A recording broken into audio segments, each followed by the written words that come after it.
Ma'am Moira.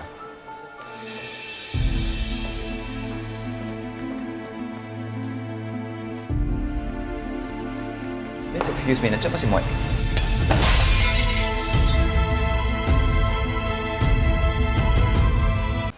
Lynette, dito ka pala nagtatrabaho? Kailan pa? Lynette, kausapin mo naman ako. Bakit nag-iingay dito?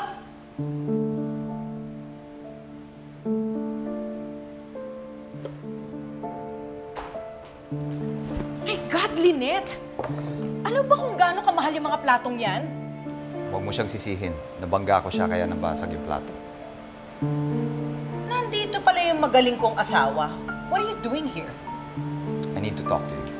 Lynette, ligpitin mo yan.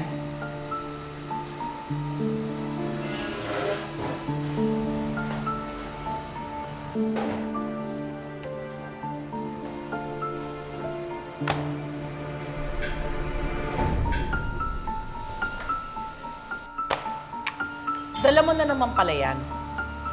Bakit? Kinukulit ka na ba ni Tisay? Have you met my new kitchen assistant, si Lynette? Tisay yan, pero hindi mo naman siguro siya lalandiin. Tumigil ka na nga, Moira.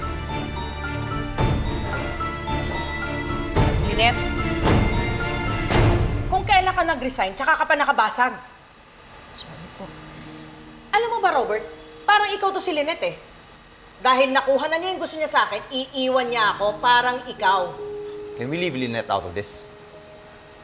Wala naman talagang kinalaman si Lynette dito eh. Hindi siya ang dahilan kung bakit mo ko iiwan. Ang dahilan, yung babae mo. Si Tisay. Alam mong hindi totoo yan, Moira.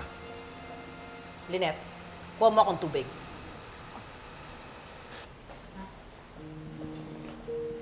Alam mo, Robert, kahit anong gawin ko, kahit gaano kasarap ang iluto ko para sa'yo, hindi mo ma-appreciate.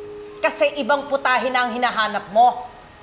Lynette, yung tubig ko!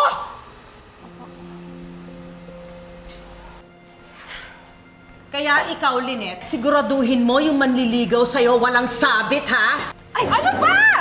Ano ka ba naman, Lynette? Sorry po, ma'am. Nasaan ba yung utak mo?